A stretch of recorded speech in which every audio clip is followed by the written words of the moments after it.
credentials because I had played with Real Big Fish. And so I was talking Don't to him, ever and then say they you talk had shit. ska credentials ever again. I didn't know this was happening. Jump in. I have ska credentials. AB, you guys ready? And Dear Mustard Plug. Dear Mustard Plug. Blow I have me. Scott credentials. does that work for you? Yep. Yeah, they were talking shit to us, and we were playing with them. Yeah, no, but then they went on stage and they like apologized to the audience. They're sorry, we didn't like that band. Well, we're Really? sorry. Yeah. Oh wow, that's not cool. Yeah, they Not like cool. sorry you had to endure that. Is that code for like? Is that something in the musician's world? Like you just don't do that? I don't. You don't think- talk shit about a band you're playing with Talk shit about anybody. Yeah. on stage right after they just played. Number one, that's the worst. And then you just Yeah. don't talk shit about bands unless your name is fucking Mustard Plug. I'm gonna switch topics before I get you guys. Turn on me and I'll eat you alive. So I've been on this big Crosby, Stills, Nash kick lately. Yeah. I found that wormhole. I'm sure you guys know about on YouTube, where you just end up hours on end doing the same thing. Usually it's not Crosby, Stills, and Nash. I'm looking No, at, no, you know what I'm saying? it just happened to be a couple of days ago. and I stumbled Yeah, across this- Crosby, Stills, and Nash. Slash. Well, Porno. Sorry. Crosby porn's the best porn. I know. Well, that's getting weird now. Yeah, I know. So anyway, Graham Nash was saying a story about like funding like your first demo. Yeah. Is that true? Yeah, well, he it's so crazy. Like we're family friends, and I was friends with his son, Willie, and I was over at the house one day, and I was probably 19, 20, and Graham sat down. And he always had an interest in the band and know what was going on. He's like, hey man, what's going on? And at that point, we were kind of out of high school. We had lost our record deal. We were fledgling, didn't know what we were gonna do, and Graham was like, well, let me put you in the studio, make a demo, and that was. Amazingly, that was the demo that got us re-signed again. And so he did put up the money for the demo, which was so incredible. Taught me a lot about... Checks later on? Well, it was You the guys still- best check I ever wrote in my life, honest to God, was the check repaying Graham. The band wrote cool. to him afterwards. Sent him a platinum record, which I know that he loved. And I mean, that's cool. You got to be... I mean, it was so great. And Graham talks about it. It's such a... He talks about it really fondly, where getting that album, platinum album, was just like the coolest thing. And knowing that he played a part in it. Cool. Speaking of platinum albums, I have this feeling this new one's going to be doing the same. I'm sure you guys, fingers crossed, yeah. So it ain't no Mustard Plug, but... I just heard. I'll let you keep going. I just heard a few of the songs. I will that- eat your children! Never talk shit about Maroon 5. I don't care. You got a really cool riff on the intro, like the slide, pull off, whatever that thing is. On the Maps. Maps. Yeah. Oh yeah. This The single that everyone's gonna hear in a couple weeks. Yeah, it's a cool riff. I think it's very much Maroon 5. This song. I think it has a lot of these sort of hallmark Maroon 5 elements, like Which are what? Like minor key sort of. We invented the minor key.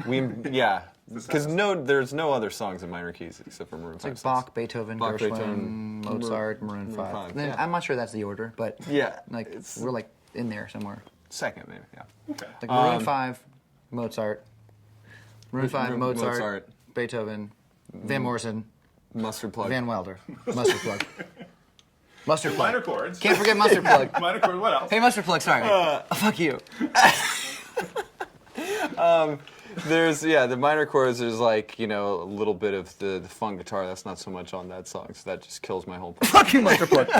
I'm sorry. I allergies. And then I think Adam's vocals, because stylistically we're kind of all over the place on every record, but then Adam's vocals and his vocal performance sort of ties everything together. Absolutely. Speaking of vocal on that, like the way you drag out the knees, the E's and knees, and I need.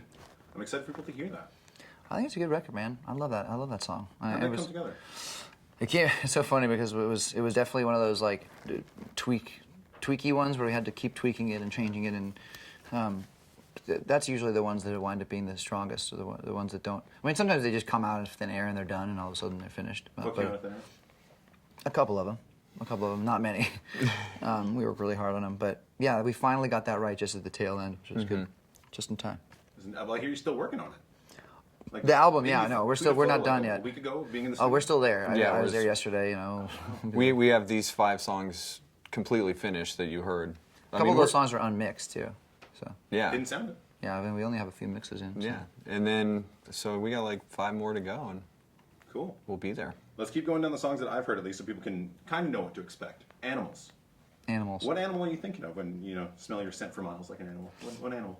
Well, that was a metaphor. I know. It's a stupid question, but I was throwing it out there anyway. I'm referring to a fox and a deer. I don't know. Okay. I don't know. Animals. We're as what's that band that has this song? Mustard Blood. No, not mustard. Well, what are you? Fucking mustard blood.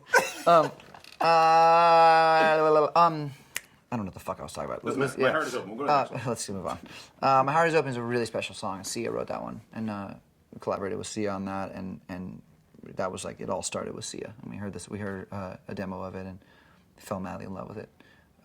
And it's very rare that I will hear a song like that one and say, this doesn't really need anything. You know, it's done. Or it's close to being done, at least. You know, we did some retooling of some lyrics and stuff, but man, that song is really beautiful and really special.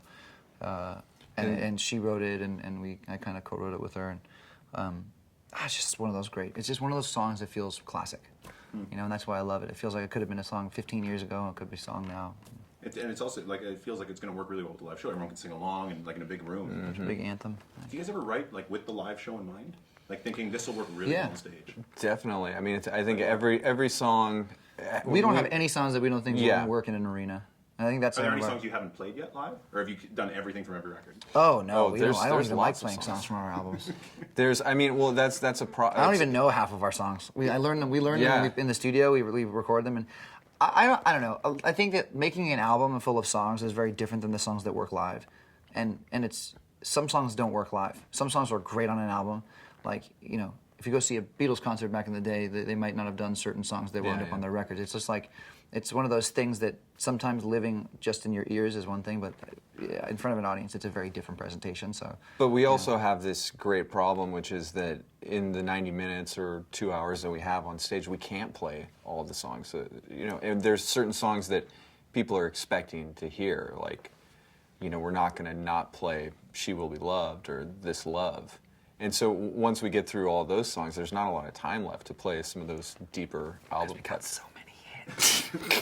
I heard you say though, James, when you play those big hits, you almost go into like a zen-like trance because you played them so many times. that's called boredom. But also, it's That's- very like spiritual and like very zen. Well, it is true. I mean, because we have played these songs so many times that you have to find new ways to connect to them, because it's really easy to get detached, because you can just play it completely on muscle memory if you want to, and I can be thinking about dinner afterwards or whatever, because we've done it so many times. So you have to find new ways in to stay inspired, because people can tell if you're not, you know, really feeling it. Yeah. I like to, my best way to, the way that I've alleviated stage fright, I don't have that at all anymore. Like, I go up there and I'm totally even, and I don't ever get nervous. But the greatest thing ever, I've decided, is my key I go to when we get on stage, is I just pretend I'm Frank Sinatra.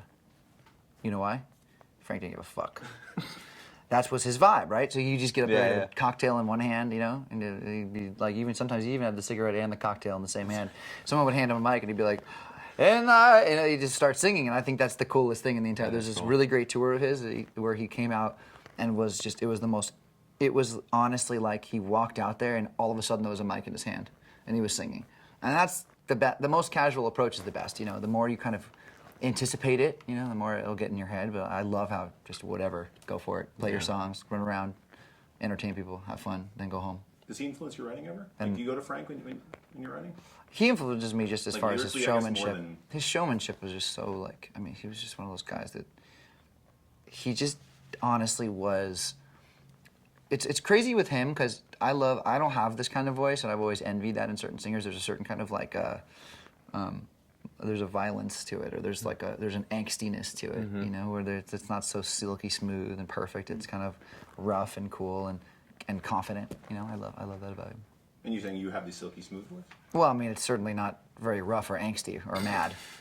I only say that because I was listening to you do an interview that said his voice is very soothing. It helps people shop in grocery stores because in fact it's played in grocery stores. Who said That's that? true. Yeah. Oh. Whoa. Oh. No! The music gods did not like that comment. Mustard Plug's angry. Mustard plugged. Poison dart in my neck. Fuck. Comment mark, take two. Before I let you go, we got to do something called 5 questions. 5 quick questions. Cool. 1-word answers. Everyone gets the same ones. Cool. Road or studio? Ryland's answered these before. Neither. Ooh. Road or studio? Neither. You don't understand the game. Home. Road or studio? Studio, because I'm home. Studio. Sorry, Lennon studio. or McCartney? Pass. McCartney. If you hear a song, what usually hits you first? Lyrics, melody, or rhythm? Rhythm. Rhythm. If someone's never heard Maroon 5 before, what song do they start with? This Love. Sunday morning. In one word, Maroon 5. Awesome. Greatness. Thanks, guys. Nice and modest. Those arrogant fucks. We're not arrogant, we're cocky. There's a difference.